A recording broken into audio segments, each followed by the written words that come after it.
Welcome everyone. This video is in response to the many globe propagandists who demand that I show a picture of the edge of the flat earth. For the dozens of these ball-loving zealots with multiple sock puppet accounts who repeat this mantra daily, your demand is ridiculous. But you probably already knew that, right? And that's why you probably keep demanding it. It's actually pretty funny that I just got one of these take a picture comments an hour ago. I'm going to prove in this video that independent travel is not allowed under the Antarctic Treaty System. That fact alone should cause any thinking person to begin questioning our official models. Because something big is being hidden from we, the plebeians, and we're not talking about penguins.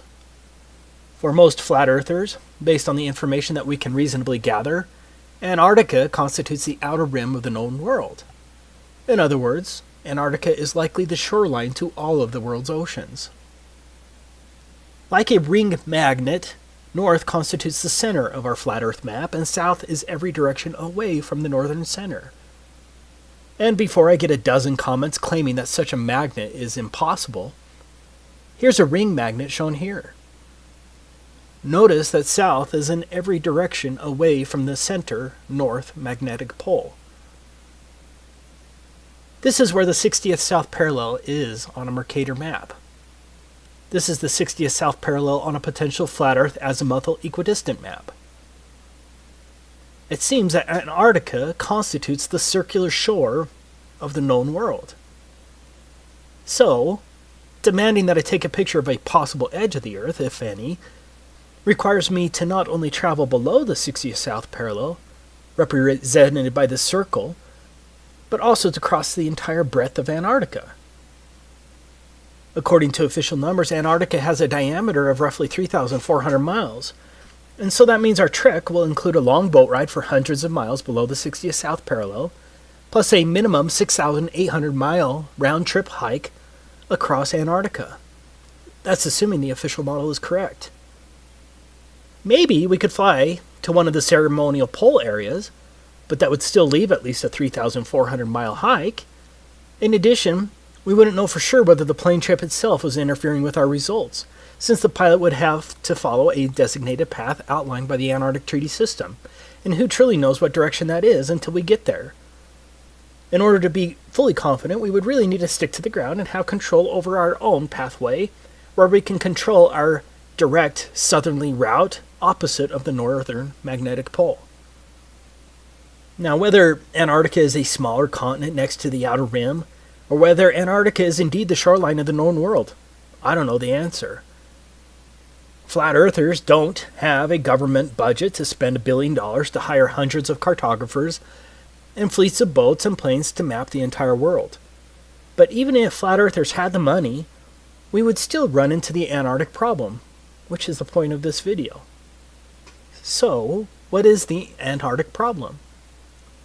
It is the fact that independent travel is not allowed below the 60th south parallel in any reasonable manner to make any determination as to whether Antarctica is the shoreline boundary circumscribing the known world, or whether Antarctica is simply a continent a little north of the true but unnamed southerly shoreline of the Earth's oceans. For all we know, Antarctica may be an infinite plain that is uninhabitable at further distances. Again, we don't know.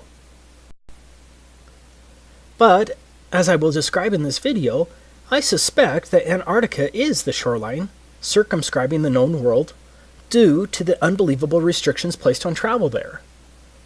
Excluding a couple of questionable claims, the total lack of north-south circumnavigation only proves the same.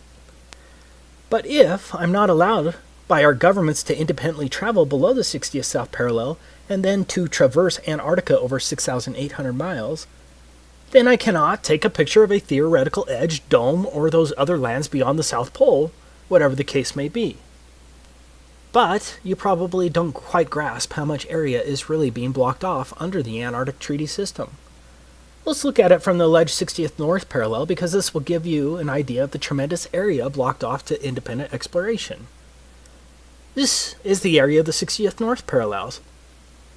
As you can see, the 60th North parallel includes all of northern Canada, Alaska, much of Russia, including St. Petersburg and other major cities, Finland, Sweden, Norway, Iceland, Greenland.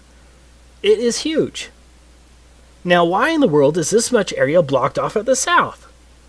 Do you really think it's because of penguins?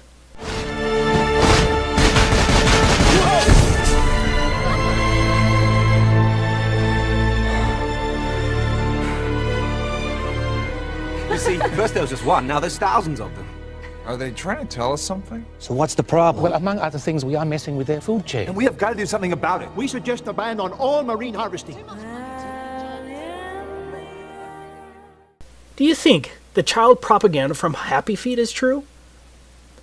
The Antarctic Treaty was executed in 1959 and has been in place ever since. Think about it. No country had any real alleged concerns about the environment at that time. One of the more interesting facts is that the Soviet Union also ratified the treaty, and did so from the beginning on December 1st, 1959. Do you really think the Soviets were truly concerned about the penguins and the fragile Antarctic environment? In other words, America, the USSR, and the rest of the major countries of the world remain partners in generally closing Antarctica throughout most of the so-called fake space race, the Cuban Missile Crisis of 1962,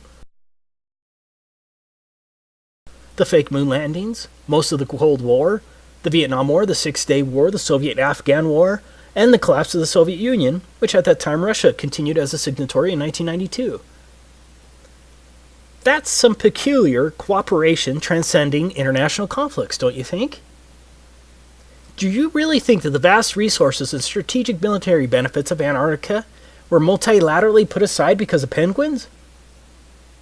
Even North Korea has been a signatory since 1987. For some strange reason, the Antarctic Treaty has remained sacrosanct for nearly 60 years, regardless of worldwide conflicts. For the reasonable, objective person, alarm bells should be going off right now. As I was preparing this video, I found something else that's interesting. Out of all the flags of all the countries across the Earth, can you guess which one only shows a map of the country as the emblem of the country? You guessed it. Only one. Antarctica. Yeah, the one country they want you to know the shape of. That doesn't reek of programming, does it? Let me make this clear from the beginning. Travel to Antarctica is more difficult than travel to a military base. Sure, the military base may have a visitor shop near the entrance, but if you go beyond that visitor shop or another designated travel area without clearance, you're going to get arrested, or something worse. I'm sure I already have a few globe shills ready to pounce, armed with various inanities to counter my statement, but let's ignore the global spin. This video is about evidence and facts and the reasonable assumptions based thereon. So let's decide to take a theoretical trip across Antarctica to find the edge, if any. I'm not talking about going to the visitor center along the edge of Antarctica, or an overly expensive cruise to a small ice shelf along the edge with a small excursion, or a flight to one of the multiple ceremonial poles, and then straight back again. Yeah, that's not strange at all. I must reiterate, because I will get a dozen comments telling me to take a cruise or that someone's best friend went to Antarctica. I am not talking about a trip to one of the few designated tourist locations of Antarctica. I'm talking about a real trek, pointed directly south across the entire 3,400-mile breadth of Antarctica and back again to determine whether Antarctica circumscribes the known world and to possibly determine whether there's an edge, a dome, or whatever, and then take a picture of it. I'm talking about repeating the trek of Admiral Byrd and discovering that area as big as the United States that has never been seen by a human being on the other side of the South Pole, full of minerals and such just waiting to be explored. But strangely enough, there is left in the world today an area as big as the United States that's never been seen by a human being. And that's beyond the pole on the other side of the South Pole from Middle America. And I think it's quite astonishing that there should be an area as big as that unexplored. Okay, let's get started with our theoretical trip. So what is required to trek across the entire breadth of Antarctica? Now, I'm in the United States, and so we're going to examine it from the position of a slave of the U.S. But the rules are going to be the same for all 53 signatory countries of the Antarctic Treaty, and everyone else, since these countries all enforce the same provisions. To begin with, we need to understand that anything below the 60th south parallel is referred to as the Antarctic Treaty Area. What does that mean? That means I'm generally not allowed within hundreds of miles of Antarctica, from approximately 400 to 900 miles, without obtaining a permit to do so. Now, the U.S. government has recorded that some sailors have seen the mountain ranges of Antarctica at 300 miles distance while sailing. Of course, 300 miles should be impossible on the globe with a curvature drop of 11.4 miles, but the 60th parallel is between 400 and 900 miles away from the shoreline of Antarctica.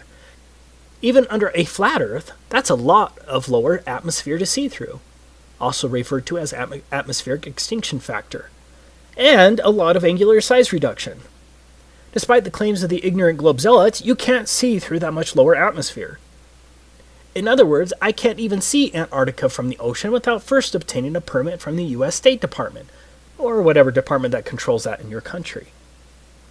Taking a trip to the 60th South Parallel isn't going to accomplish anything, and so we're stuck with getting a government permit. So let's go through the steps to obtaining a permit from the U.S. State Department. This is the handbook of the Antarctic Treaty System. These are the rules that govern all signatories to the treaty. We'll be citing to it regularly as it lays down the rules that govern the Antarctic Treaty beyond the fluff of the treaty language itself. Most importantly, we're going to look at the rules governing non-governmental activities located here, and some of the rules regarding the protection of the environment located here. Now, as a U.S. slave, this is the first form you'll have to submit to get approved to travel to Antarctica. The form itself seems rather innocuous until you understand exactly what is involved in the application process. In summary, Antarctica is treated as a giant natural reserve. Like a military base, all activities and pathways in Antarctica must be approved. This is unlike any other area in the world, except maybe a place like North Korea. So, when I say that no independent travel is allowed below the 60th South Parallel, I'm stating an admitted fact well recorded as international law. The protocol states, as a matter of principle, that all activities are to be planned and conducted on the basis of information sufficient to evaluate their possible impact on the Antarctic environment and its associated ecosystems, and on the value of Antarctica for the conduct of scientific research. Organizers should be aware that the environmental protocol requires that activities shall be modified, suspended, or canceled if they result or threaten to result in impacts upon the Antarctic environment or dependent or associated ecosystems. If you visit Russia, with a Russian visa for example, are you limited to one particular neighborhood and certain pathways? For those who visit America as a tourist, are you restricted to New York City? Or are you generally allowed to travel around America? No one is just allowed to travel around Antarctica. All of your activities, vehicles, and pathways must be approved, but it gets much worse. Now, how many genuine people watching this video think that the purpose of seeing the edge, the dome, or the extended plain beyond Antarctica would be approved by the U.S. State Department and the other myriad of agencies? Are you ready to litigate the matter when some State Department official arbitrarily says something like, "I think your expedition is frivolous and would be too damaging to the environment, especially in the light of the frivolity of the expedition"? I don't think a court will overturn that decision, especially when treaty law supersedes any rights you may think you have. So, we're going to have to come up with some fake expedition that will somehow get approved. Let's say we're a tree-hugging Luciferian geologist conducting a comprehensive analysis of the global carbon footprint on Antarctica and its flora and fauna. I think that sounds plausible, and so we could hypothetically fake our way in with respect to our purpose, but it will be tricky. Okay, I'm not advocating that anyone break the law. This is all theoretical. That brings us to the next point. Entire swaths of land are entirely off limits to all travel. These are called specially protected areas. It's pretty much guaranteed that no one is going to get a permit to go through a specially protected area. If my math is right, that's 1,373 square miles that are allegedly specially protected areas. You can see the maps on the websites, but I don't have time to plot all of them. Now, I agree that's not huge in comparison to the total alleged area of Antarctica. But I believe there's a distinct possibility that those swaths of land could be coordinated in such a way as to prevent me from going through Antarctica easily. So, right from the beginning, my route may be extra hard, especially if mountain pathways are blocked and the areas are much larger than claimed due to likely globe distance shenanigans. But let's go ahead and assume we can navigate around those prohibited, specially protected areas. Next, no motorized equipment is allowed at all for non-governmental personnel. Page 308 states, do not use aircraft, vessels, small boats, or other means of transport in ways that disturb wildlife either at sea or on land. That seems kind of hard and very subjective, doesn't it? Antarctica itself is supposed to have a diameter of 3,400 miles. That means no motorized equipment for at least a 6,800 mile round trip? That sounds pretty damn impossible, right? Especially if Antarctica is much bigger than what is claimed. What about sled dogs? Surely they'll be allowed. What's that? Sled dogs aren't even allowed?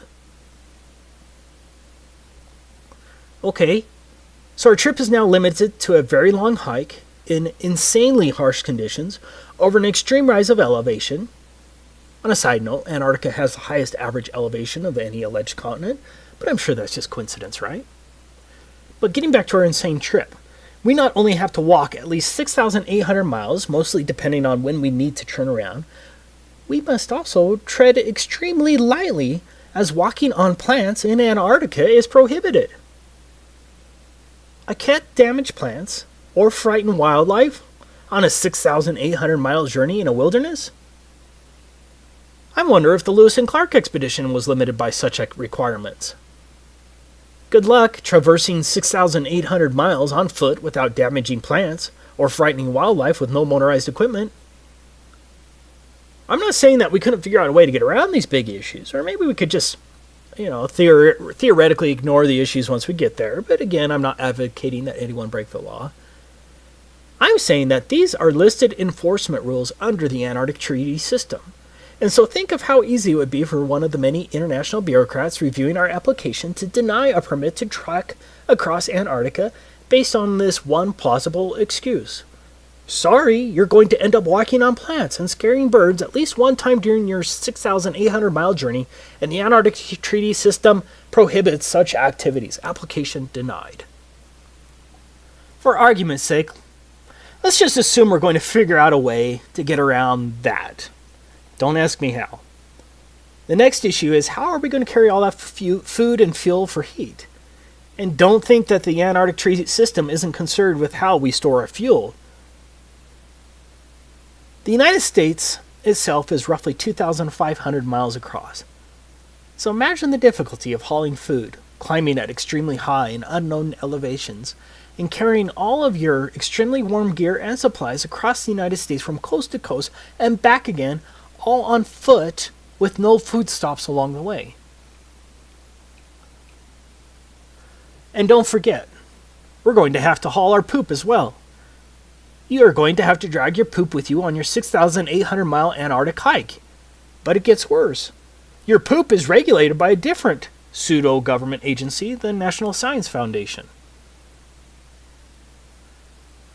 Here's where you can learn about what permit is required if you wanted to dispose of your poop on your 6,800 mile journey if you don't want to carry it. Could you imagine for your next trip to France and the custom agent saying, "Welcome to France. By the way, no vehicles are allowed, no animals are allowed, do not walk on any plants, and here's a bag for your poop. Be sure to bring it back full." If you don't want to carry your poop, you're going to have to get a permit from the National Science Foundation. Enjoy your stay. But here's another and potentially bigger problem. What if there is no edge when you get there, but the conditions only get worse? How many years of supplies can one carry by a handheld sled and some skis? What if Antarctica goes beyond 3,400 miles? What then? When do you turn your back, and how do you prove it? Because the globe shows are just going to call you a liar anyways. Any sane person right now would have to admit that our little trip is impossible, but we have a lot of paid-for apologists for our slave masters who will still somehow claim that I'm lying when I say that independent travel in Antarctica is prohibited. But we're not done. Going back to our form DS4131, in addition to disclosure to other parties to the treaty, the information provided may be shared with the U.S. Environmental Protection Agency to ensure compliance with 40 CFR Part 8 Environmental Impact Assessment of Non-Governmental Activities in Antarctica, as well as with other relevant U.S. agencies. This brings us to one of the most important issues facing us. What is an environmental impact assessment? No country, even North Korea, would ever require an environmental assessment before traveling across their country. It's insane. Here's the definition of an environmental impacts assessment in the U.S. Code of Federal Regulations. Environmental impact assessment means the environmental review process required by the provisions of this part and by Annex 1 of the Protocol, and includes preparation by the operator and U.S. government review of an environmental document and public access to and circulation of environmental documents to other parties and the Committee on Environmental Protection as required by Annex 1 of the Protocol. Well, let's see what the Committee for Environmental Protection says. Article 8 of the Protocol requires the parties to conduct environmental impact assessments for the Antarctic activities and provides 3 levels of assessment according to the potential impacts of each activity. The procedures for environmental impact assessment are detailed in Annex 1 of the Protocol. If a proposed activity is determined in a preliminary stage of assessment to have less than a minor or transitory impact, it may proceed. If an activity is determined as likely to have a minor or transitory impact, then an initial environmental evaluation must be prepared. If an initial environmental evaluation indicates the potential for more than a minor or transitory impact, or if such impact is otherwise determined to be likely, a comprehensive environmental evaluation must be prepared. Draft CEEs are made publicly available and considered by the CEP, which then advises the ATCM, and that's a Antarctic Treaty Consultative Meeting. Comments provided by other parties in the ATCM must be addressed in a final CEE, which is used as a basis for making a decision about whether and how the activity is conducted. Same law as here. It is the comprehensive environmental evaluation that's going to kill our expedition. Here's the regulation, and this applies to all signatories, including North Korea.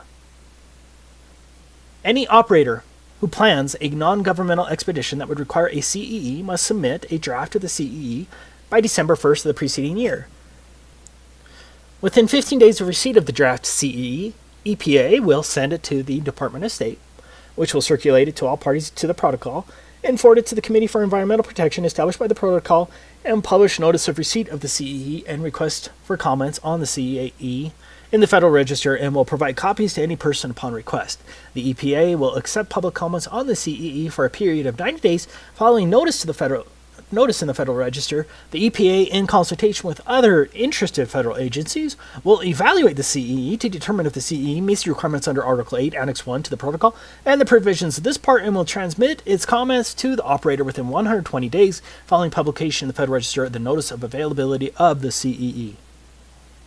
So, now, I'm sure most of you probably just went brain dead when I read that, so let me explain it. First, our CEE, that's our Comprehensive Environmental Evaluation, must pass the EPA's initial review. Not an easy task. Next, the Department of State, along with its Office of Ocean and Polar Affairs Bureau of Oceans, Environment, and Science, must review it. Next, it will be sent to all parties. That's 100 countries, by the way.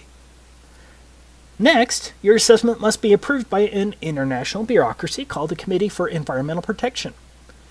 After their highly unlikely approval, the EPA will then publish it in the United States Federal Register. Now, why would they do that? Because any supposed private tree-hugging group can now sue to stop you from going there. Once that is done, assuming you haven't been sued, then the EPA, along with all of the other interested federal agency, whatever the hell that means, evaluates it again.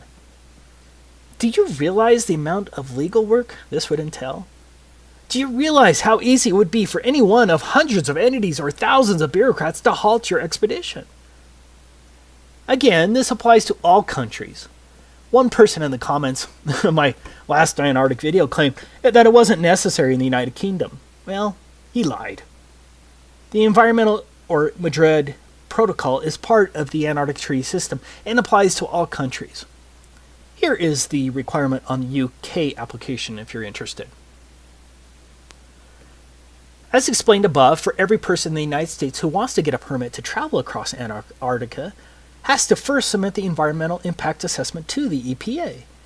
You know, the freedom-loving EPA. Beware! Beware! Time is short! EPA! EPA! EPA! Believe me! Believe me!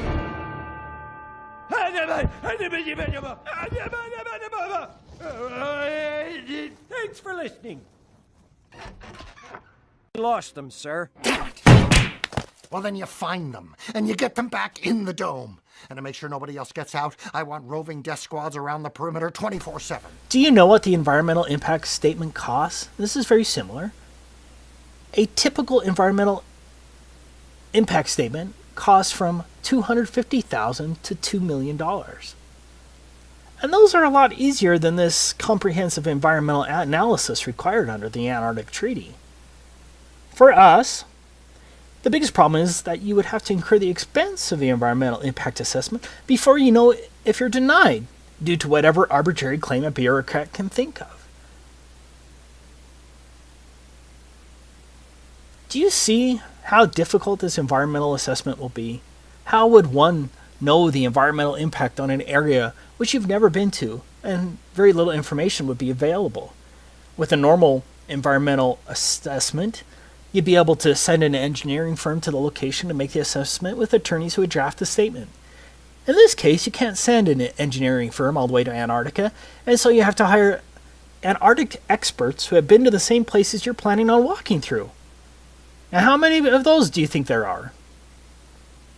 I say that we can safely assume that the price of getting an environmental impacts assessment approved by the EPA and the international agency would cost millions, assuming no supposed private group sues you once it's published in the Federal Register. Do you have more than $2 million to spend for an environmental impact assessment? And then, what if the EPA or the Committee for Environmental Protection or one of the other agencies says no? Maybe that not enough information was provided. Are you ready to spend another $2 million to fight that in court? But you still have to have your purpose approved. Do you see the problem there?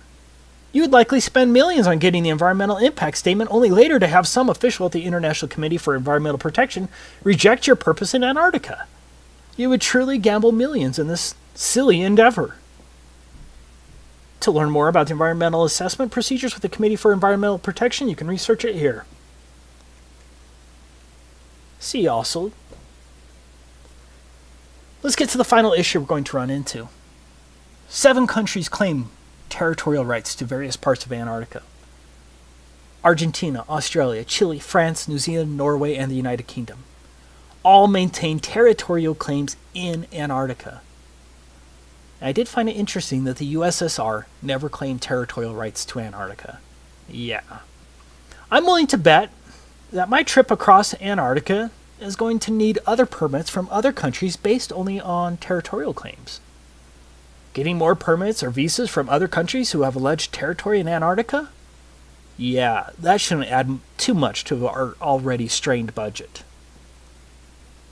Now, just for the propagandist who's going to claim that's not true, I quote, "The Antarctic Treaty puts aside the potential for conflict over sovereignty for providing that nothing that occurs while the treaty is enforced will enhance or diminish territorial claims." Meaning, the territorial claims trump. So, the next dumb shill who demands that you take a picture of the edge or that anyone can go to Antarctica and see for themselves that it's a continent, be sure to point out what a damn idiot they are, and then share this video because everything in here is fact that anyone can look up. I'll try to have all the links in the description. Of course, the lying minions from the Ministry of Truth will spin and call you names, but at least the rest of the world will see the liars for who they truly are. This is Taboo Conspiracy, signing off. In case I don't see ya. Good afternoon, good evening, and good night. Yeah.